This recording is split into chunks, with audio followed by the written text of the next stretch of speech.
सबसे पहले आप सभी को राधे राधे, जय श्री कृष्ण।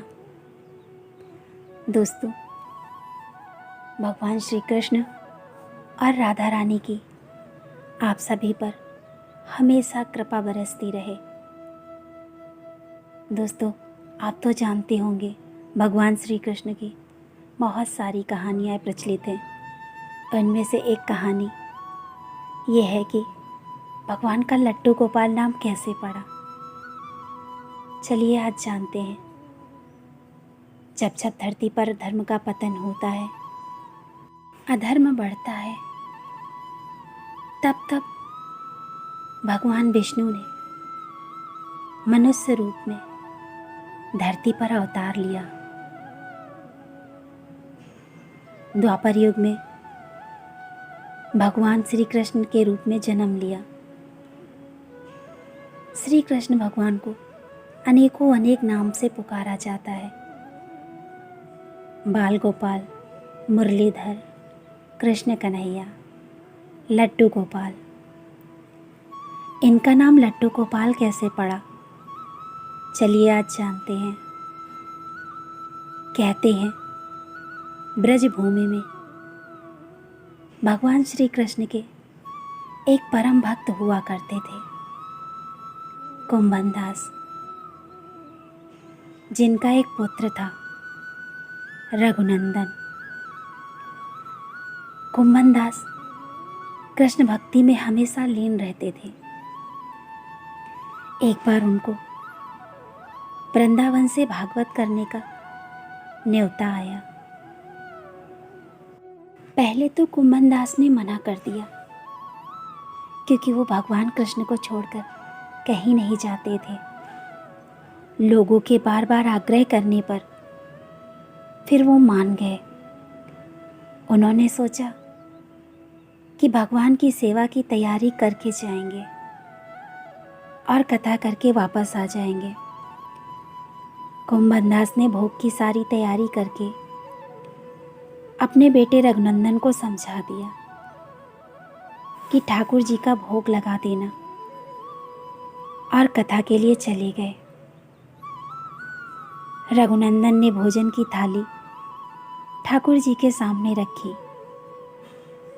और उनसे भोग लगाने का आग्रह किया।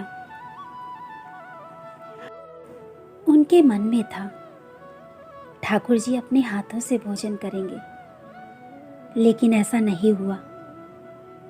बहुत देर इंतज़ार करने के बाद थाली यूं ही रखी रह गई।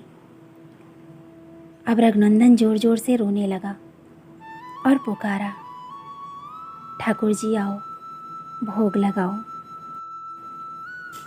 रघुनंदन के पुकारने पर ठाकुर जी बालक रूप धारण करके भोजन करने बैठ गए।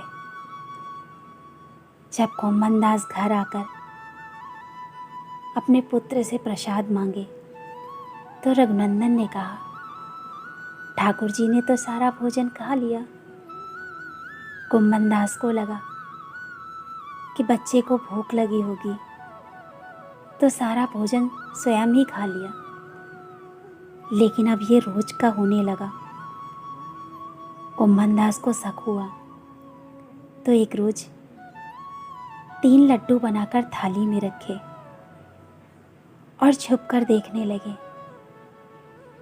कि रघुनंदन क्या करता है। रघुनंदन थाली ठाकुर जी के आगे रखी तो उन्होंने बालक रूप धारण किया और लड्डू खाने लगे। कुंभनदास ये सब छुप कर देख रहे थे। जैसे ही ठाकुर जी बालक रूप में प्रकट हुए, वैसे ही कुंभनदास भागता हुआ आया और पैरों में गिरकर विनती करने लगा। उस समय लड्डू गोपाल के एक हाथ में लड्डू था और दूसरे हाथ का लड्डू मुंह में जैसे ही जाने वाला था, इतने में ही वो जड़ हो गए।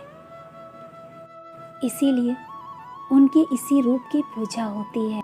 तभी से उनको लड्डू गोपाल के नाम से पुकारा जाता है। भगवान श्री कृष्ण की ये कथा यदि आपको पसंद आए तो प्लीज़ दोस्तों इसे लाइक, शेयर और सब्सक्राइब करें। बोलो लड्डू गोपाल की जय।